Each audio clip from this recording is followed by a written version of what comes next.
le monde! Aujourd'hui, je vous fais un tutoriel dans lequel je travaille une photographie que j'ai prise sur le coin des rues Guy et Maisonneuve. Alors, pour ceux qui ne sont pas de la région de Montréal, Guy et Maisonneuve, c'est une intersection au centre-ville où il y a beaucoup de circulation et surtout la configuration des lieux est très intéressante pour pouvoir photographier les gens qui traversent les rues. Bref, c'est une intersection où j'adore photographier. Et souvent, qu'est-ce que je fais? C'est que je vais m'installer à cette intersection-là et je peux passer 20 minutes, 30 minutes, 3/4 d'heure à cette intersection-là à juste photographier qu'est-ce qui se passe sur le coin des rues. Alors, pour ceux qui font de la photographie de rue, ça, c'est quelque chose que je trouve intéressant à faire. Ça donne toujours des photos intéressantes. C'est de se mettre à un endroit et de rester là pendant une bonne période de temps et juste documenter la vie de cet endroit-là. La photo que je travaille aujourd'hui, cette photo-là, si on la regarde seule, elle est intéressante, pas plus que ça. Là où ça devient intéressant, c'est quand on regarde cette photo-là avec d'autres photographies prises sur le même coin de rue. Chaque photographie individuellement est plus ou moins intéressante. Mais lorsqu'on les met ensemble, les photographies forment une série qui nous permet de voir la vie du coin de rue où on a photographié. Alors, ceux qui font de la photographie de rue, et je sais qu'il y en a qui font de la photographie de rue parmi les gens qui regardent mes tutoriels, parce qu'il y en a qui m'en ont parlé. Si vous faites de la photographie de rue, je vous invite à faire l'exercice de documenter un lieu. Alors, trouvez-vous un coin de rue où il y a de l'ambiance et restez sur ce coin de rue-là pendant un certain temps et faites juste documenter qu'est-ce qui se passe à cet endroit-là. Alors, on s'en va dans Lightroom et je vous montre comment j'ai travaillé une des photos du coin de rue Guy Maisonneuve.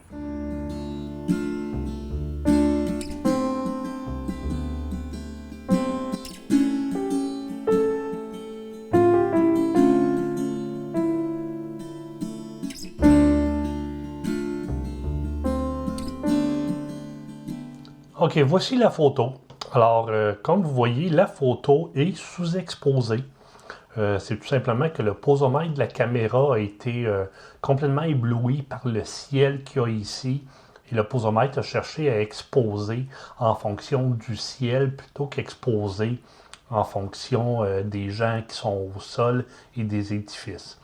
Alors, pas de problème. Alors, première chose que je vais faire, je vais tout simplement commencer par augmenter mon exposition. Voilà, comme ça. Ensuite, la photographie a été prise avec un grand angulaire.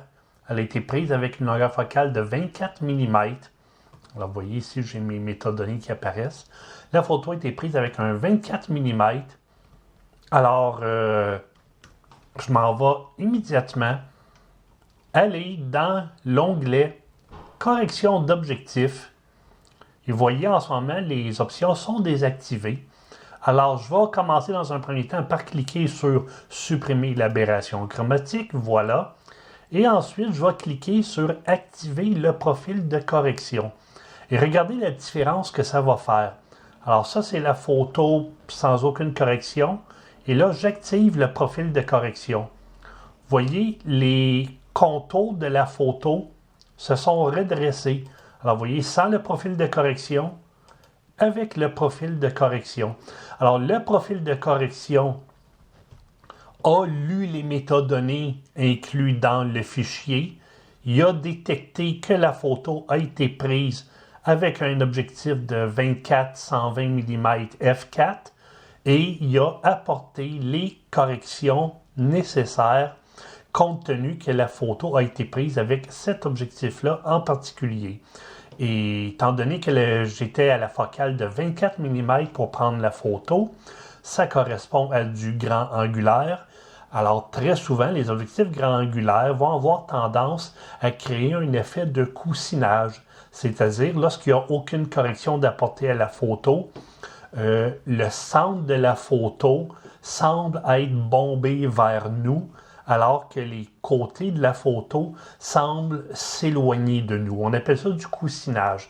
Alors, le profil de correction a appliqué les corrections nécessaires pour corriger les déformations créées par la longueur focale de 24 mm.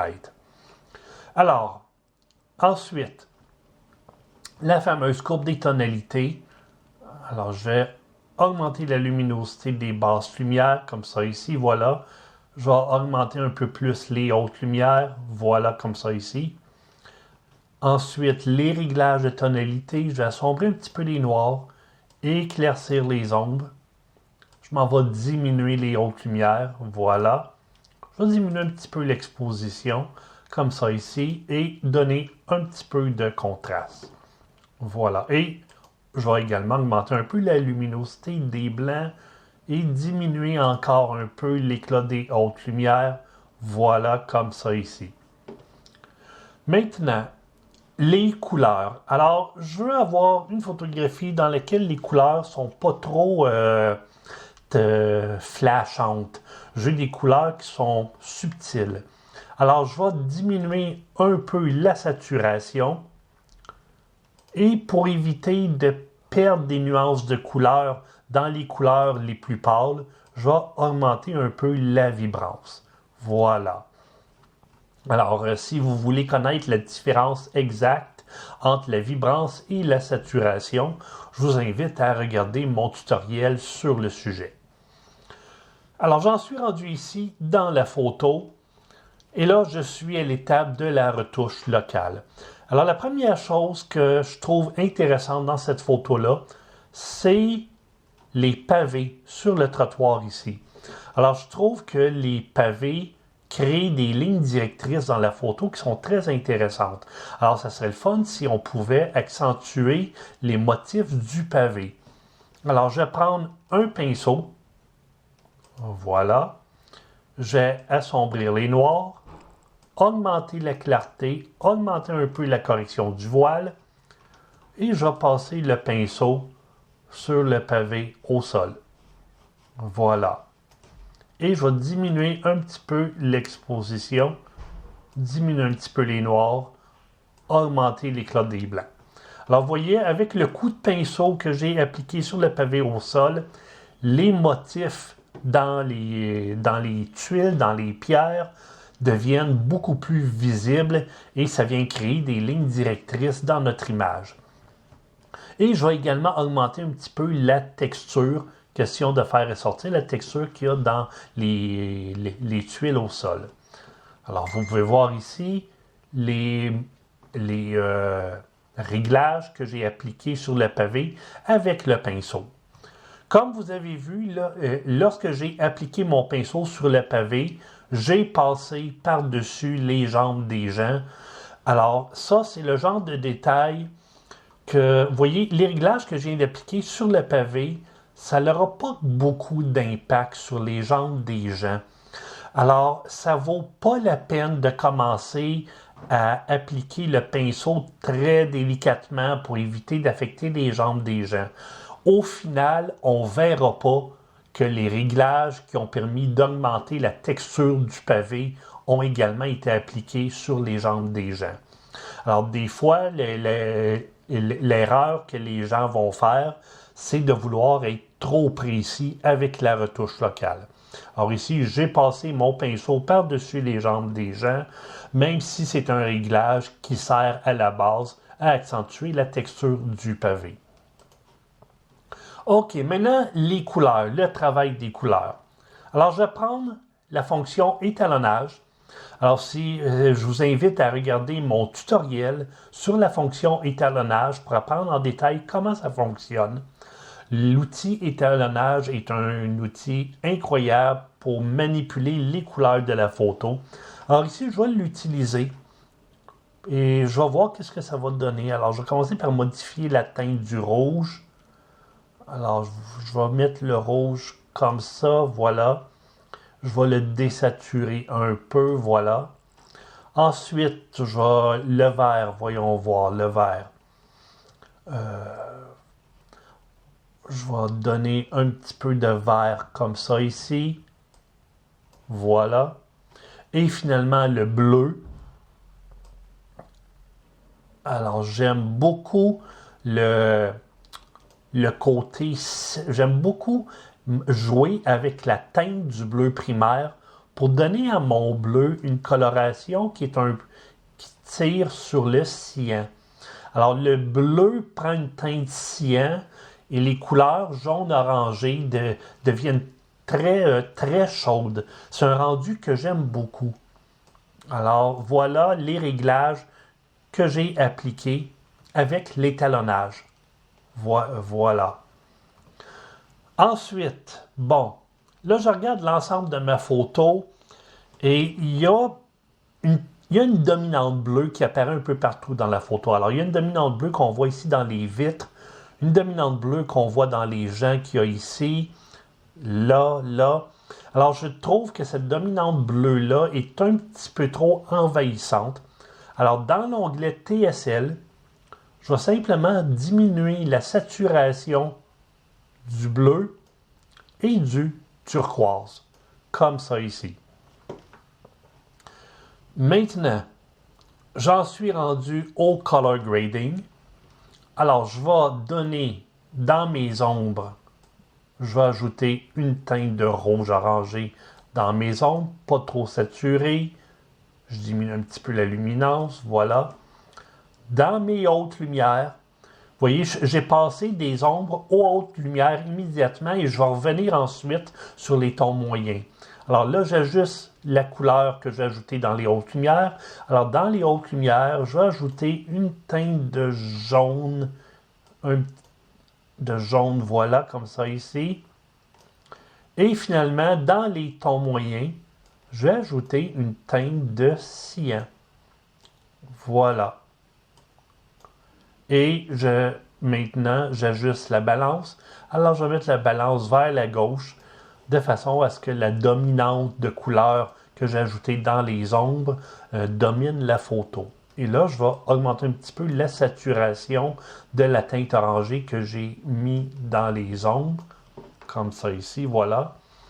Je vais augmenter la fusion. Question que les trois teintes de couleur se mélangent bien les unes aux autres. Et je vais ajouter une teinte de couleur globale. Je vais ajouter un peu de jaune dans l'ensemble de la photo. Voilà, comme ça ici. Là, si vous regardez, ma photo a une palette de couleurs un peu vieillotte.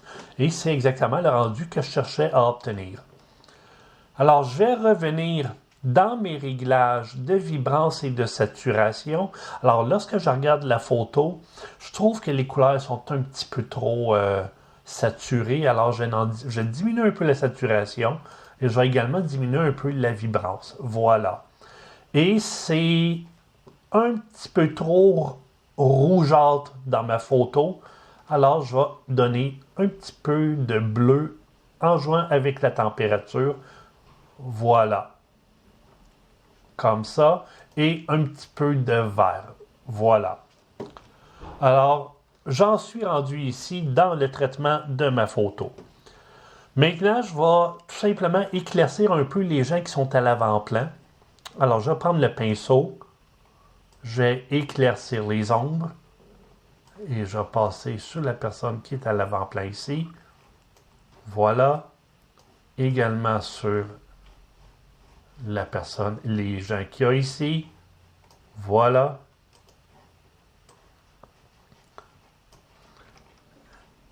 Et également sur le lampadaire, l'édifice qui est à l'arrière-plan, parce que je veux éviter d'avoir des masses noires opaques. Je déteste quand j'ai des masses noires opaques sans détail dans mes photos. Je trouve que ça rend la photo difficile à lire.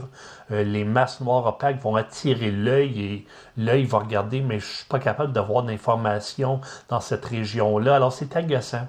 Alors, je vais toujours m'arranger pour aller chercher un petit peu de détail à l'intérieur de mes noirs, juste pour dire qu'il y a de l'information dans l'image.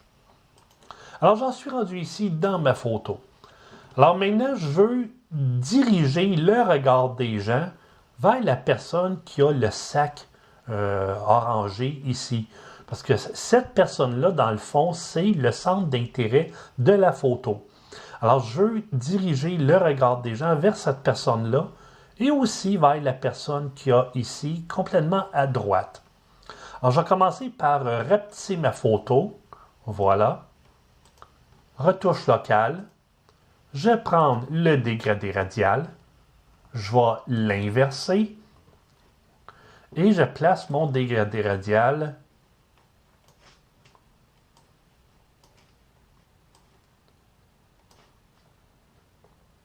comme ça ici. Voilà. Et voilà. Bon, alors mon dégradé radial va affecter l'image partout où c'est vert. Alors, maintenant, qu'est-ce que je vais faire avec le dégradé radial? Eh bien, je vais simplement assombrir un petit peu la photo. Alors, je diminue légèrement l'exposition. Je diminue légèrement les noirs. Et je diminue aussi un petit peu les ombres. Voilà. Non, je vais augmenter la luminosité des ombres. Voilà. Alors, sans le filtre radial, avec le filtre radial. Vous voyez, le filtre radial fait en sorte que la partie la plus lumineuse de la photo, c'est la partie au centre ici. Et je vais également refroidir légèrement les couleurs, comme ça ici, très légèrement. Alors, je diminue la température de 11 unités. Juste pour dire que la couleur autour est un petit peu plus froide. Et ça me donne ça comme résultat. Alors, vous voyez, nos yeux sont immédiatement tirés vers la personne qui est au centre ici. Je vais aller un peu plus loin dans cette idée-là d'augmenter la luminosité de la région centrale de la photo. Je vais prendre un autre filtre dégradé radial que je vais placer comme ça ici. Voilà. Et avec ce filtre radial-là, je vais légèrement augmenter l'exposition et augmenter les blancs et diminuer un petit peu l'éclat des hautes lumières. Alors voilà. Alors sans le filtre radial, avec le filtre radial. Et je vais très légèrement augmenter la température. Alors j'ai réchauffé les couleurs en augmentant la température de 4 degrés.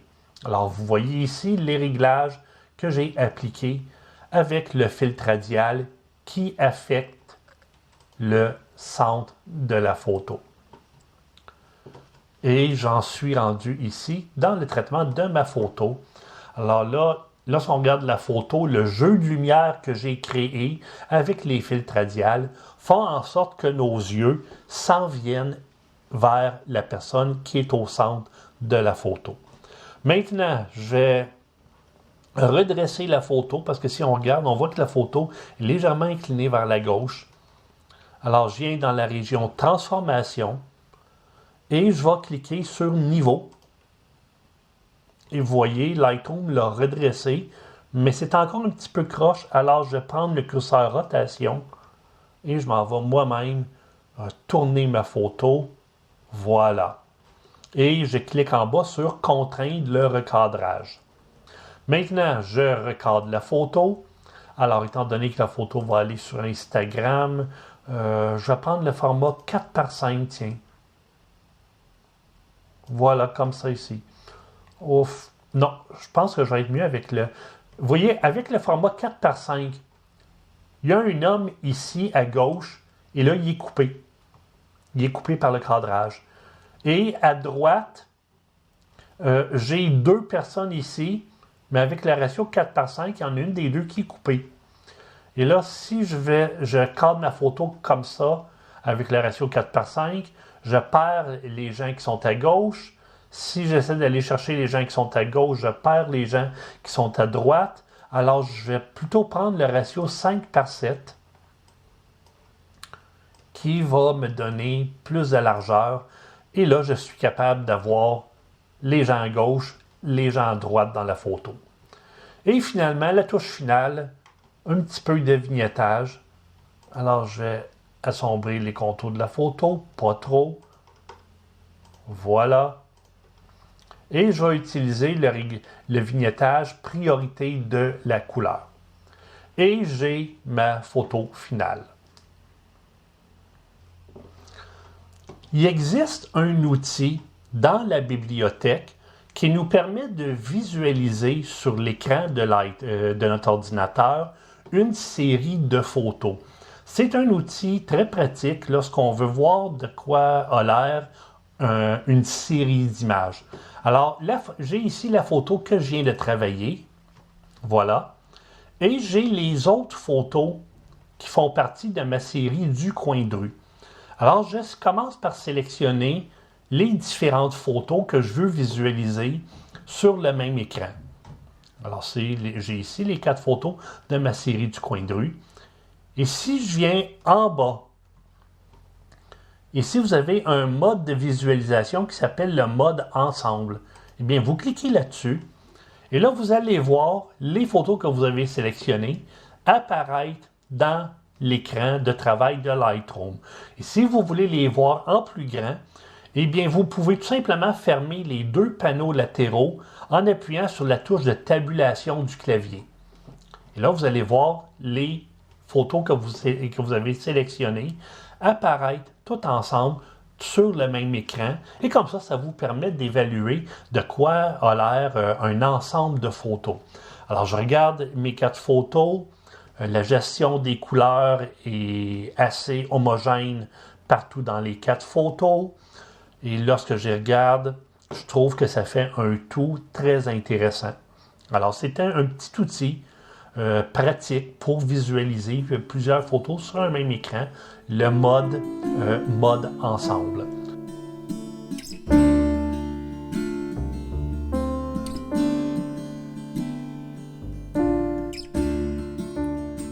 Alors voilà, comme vous voyez, c'est un tutoriel dans lequel je fais du color grading. J'utilise les couleurs pour créer une ambiance dans la photo. J'utilise également le dégradé radial pour attirer l'attention sur les personnes qui sont au centre de la photo. Je vous invite à utiliser les outils de retouche locale. La retouche locale, c'est ce qui va faire la différence entre une photographie amateur et une photographie professionnelle. Et encore une fois, je vous invite à faire l'exercice de documenter un lieu et de créer une série de photos. Parfois, lorsqu'on veut créer des séries de photos, les photos qui vont faire partie de la série, les photos vont avoir été prises sur une longue période de temps. En photographie de rue, j'ai des thèmes récurrents, des choses que je photographie de manière compulsive, si je peux dire. Comme par exemple les parapluies, les vélos. À chaque fois que je vois des gens avec des parapluies ou des vélos qui sont intéressants, eh bien, j'ai photographie. Et ça fait depuis des années que je fais ça. Chaque photo de parapluie ou de vélo, individuellement, est intéressante. Mais tu sais, ça pourrait être plus fort visuellement comme photo. Mais là où ça devient intéressant, c'est que lorsque je vais dans ma bibliothèque de Lightroom et que je regarde toutes les photographies de parapluie que j'ai accumulées depuis des années, eh bien, ça donne une collection de photos qui est vraiment très intéressante. Les photographies d'aujourd'hui, sur le coin de rue Guy Maisonneuve, les photos ont été prises en l'espace de 30-40 minutes environ. Mais une série de photos, ça peut être des photos qui ont été prises sur une très longue période de temps. Alors là, ce que je veux en venir en vous parlant de ça, c'est que s'il y a des sujets que vous aimez photographier, n'hésitez pas à les photographier de manière compulsive. Ramassez le plus de photos que vous pouvez de ces sujets-là. Et même si vous trouvez que vos photos sont plus ou moins intéressantes, lorsque vous allez regarder l'ensemble des photos de votre sujet de prédilection, lorsque vous allez regarder l'ensemble des photos au bout d'1 an, au bout de 2 ans, vous allez voir que vous allez avoir une collection qui forme un tout qui est vraiment très, très intéressant à regarder. Alors, merci aux gens qui me suivent sur les réseaux sociaux. Abonnez-vous à ma chaîne YouTube si ce n'est pas déjà fait. Et je vous dis à la prochaine. Et si vous avez des suggestions de tutoriels que vous aimeriez que je fasse, eh bien, n'hésitez pas à l'écrire dans les commentaires. Alors, bye bye!